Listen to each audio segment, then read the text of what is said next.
While Things Happen When I Pray by Bigit Terabasi is a book that explores the power of prayer and its ability to bring about transformative change in individuals and communities.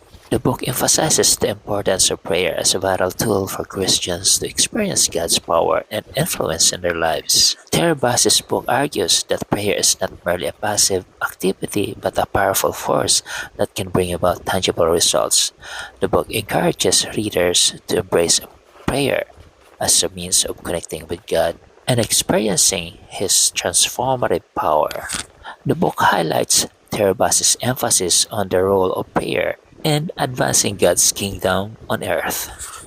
She encourages readers to engage in intentional prayer, not just for their own needs, but also for the salvation and transformation of others. This call to action emphasizes the importance of prayer as